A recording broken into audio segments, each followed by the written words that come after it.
कुछ viral disease पर बात करते हैं, जैसे hepatitis is caused by hepatitis virus. इसके सिम्टम्स में हमारे पास आता है फीवर होता है, बेली में पेन होना शुरू हो जाता है, डार्क येलो यूरिन फॉर्मेशन हो जाती है, फैटीग है, जॉन्डिस है, जॉइंट पेन बहुत कॉमन होता है, एपेटाइट भी लॉस हो जाती है। ये तो ट्रांसमिशन इसका या तो फीकल होगा या ओरल होगा, नीडल होगा या फिर ब्लड और सेक्सुअल एक्टिविटीज़ के थ्रू होगा। प्रिवेंशन के लिए प्रॉपर हैंड वॉश करना चाहिए before and after the meal, avoid करना चाहिए meeting with the infected person और क्लोज कॉन्टैक्ट नहीं रखना चाहिए, क्लीन फूड और सैनिटाइज करना चाहिए अपने आप को बाय द सोप। हर्पीस को देखें तो हर्पीस सिम्प्लेक्स वायरस से कॉज होता है, फीवर और ब्लिस्टर्स होते हैं around the mouth and the sexual organs, और पर्सन जो है पेनफुल सोर्स भी उसको एक्सपीरियंस हो सकते हैं इन द जेनिटल रीजन और एनस, एंड बर्निंग सेंसेशन होगी यूरिनेशन में, फ्लू और फीवर के साथ साथ ये सब चीज़ें होंगी। वायरस जो है बॉडी को एंटर करता है through the breaks in skin, जहाँ पर वूंड्स या फिर कुछ ऐसा लगा हो, या फिर माउथ के थ्रू या फिर रिप्रोडक्टिव ऑर्गन्स के थ्रू और एनस के थ्रू। इनसैनिटरी भी कंडीशंस जो होती हैं इसके स्प्रेड को बहुत बढ़ावा देती हैं। एंटीवायरल ड्रग्स की बात करें तो डॉक्टर्स की एडवाइस पर लेना चाहिए और इनसैनिटरी कंडीशंस को अवॉइड करना चाहिए। फिर है पोलियोमिलाइटिस, कॉज होता है पोलियो वायरस से। Major symptom is paralysis of the lower limbs की पैरालिसिस हो जाती है, along with fever, sore throat, headache, body pain और टेटनी अपीयर होता है।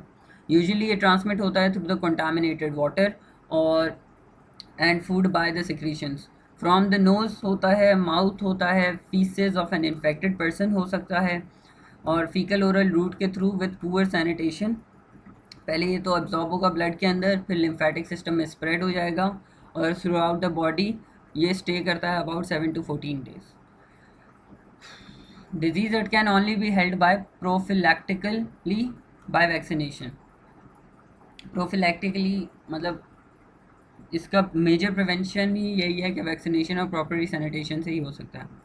कंडीशंस की बात करें, proper sanitary condition, this virus may lead to death अगर प्रॉपरली ट्रीट नहीं किया गया। फिर एक प्लांट वायरस है कॉटन लीफ कर्ल डिजीज़, जो बैगमो वायरस से होता है। इसके सिम्टम्स हैं लीव्स जो है अपवर्ड और डाउनवर्ड कर्ल्ड हो जाते हैं, वेन्स जो हैं थिकन हो जाती हैं in the leaves, quality of the fibre जो होता है वेरिएबली अफेक्ट करता है लीफ कर्ल डिजीज़ को। यह वायरस जो है ट्रांसमिट करता है through the white fly paste के थ्रू ट्रांसमिट करता है, और इसके लिए हमें स्प्रे यूज़ करना चाहिए एवरी 7 days और प्रैक्टिस करनी चाहिए क्रॉप रोटेशन, और कट करना चाहिए या फिर बर्न कर देना चाहिए इन्फेक्टेड प्लांट्स को। Economic losses of viral disease की बात करें तो वायरल डिजीज़ जो है हमेशा से एक सिग्निफिकेंट थ्रेट रही हैं टू द वर्ल्ड इकोनॉमी। ये हमेशा sizeable losses of agriculture products as well as livestock commodities रही हैं। फॉर एग्जांपल पाकिस्तान जो था रैंक करता है 4th in the area of production in cotton in the world. 9.36% total world cotton area है पाकिस्तान के पास, 10.18% प्रोडक्शन है, 8.06% कंजम्पशन है, 4.55% of total world export of raw cotton है। इम्पैक्ट ये रहा है कॉटन लीफ कर्ल डिजीज़ का on the virus on the Pakistan national economy, जो फॉरगेट नहीं किया जा सकता, बिकॉज 50 to 55 बिलियन का लॉस हुआ था in the 1992 and is essential to main vigilance over the disease रखनी चाहिए।